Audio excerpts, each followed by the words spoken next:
Hello YouTube, and today I am going to show you something that went horribly wrong.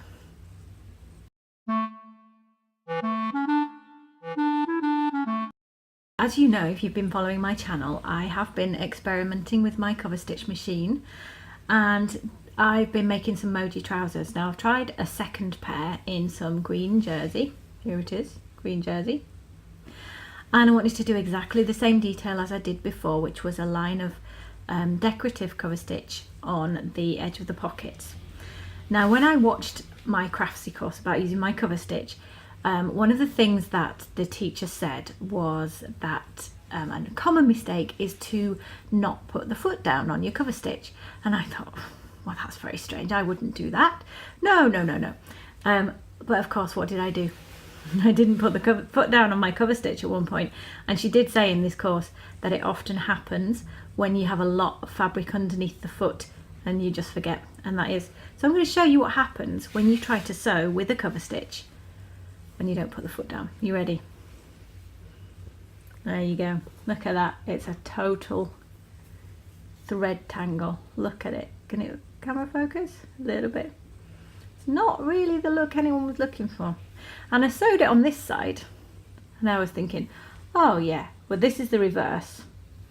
But I was so pleased with how well it had gone around the corner, and then I turned it over and I saw that.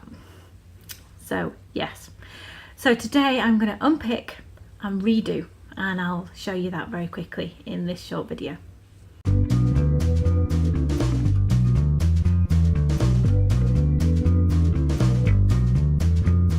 That didn't go quite as well as planned. I sat down, you can see I'm not in my sewing room anymore, if you noticed.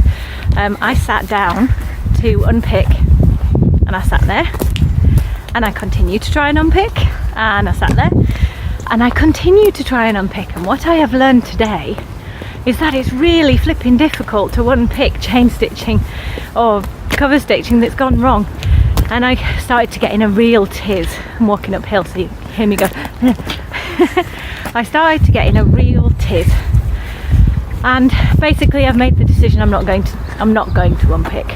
I was making the trousers for indoor use only. I was making them out of fabric that had been free to me, and I reckon if I'd really wanted to unpick it thoroughly, I was looking at half an hour at least, possibly an hour's worth of unpicking.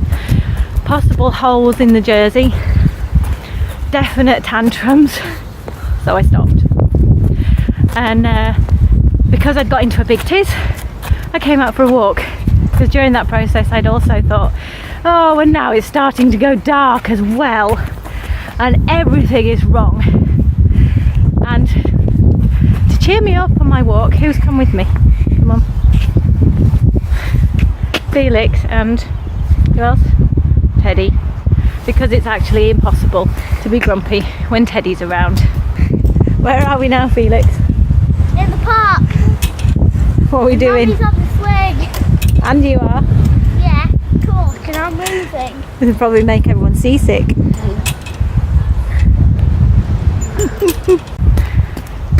So we're on a walk, and it got me thinking about, when do you call it a day on a sewing project? At what point does it become not worth carrying on anymore? Is it proportional to how much you spent on the fabric, or is it about how much you want the item? I don't know, but for me with this sewing project, it definitely was time to say, okay, do you know what, I don't want this item enough to do this. It's supposed to be fun.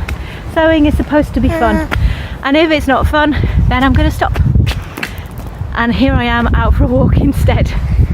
I was wondering, what do you do when you get thoroughly cheesed off with a project? What does it take to make you throw it away? Into the rag bag, of course, not just throw it away. But what does it take to make you walk away? What do you do when you get in that mood? What's your release? Is it to just get outside, or is it to go and do something else? Or do you have a pillow that you go and hit? So I'd love you if you would share down below. So that is quite a short video. I've learned something, and I have learned that it's really difficult to unpick cover stitch, and if it goes wrong with cover stitch, You're gonna have to really want the item Hello. to make it worth unpicking. Okay, thank you for watching, and I'll see you again with Bye. hopefully useful sewing tips. Maybe it's useful to know that it all went wrong, isn't it? Yeah? Right. Bye!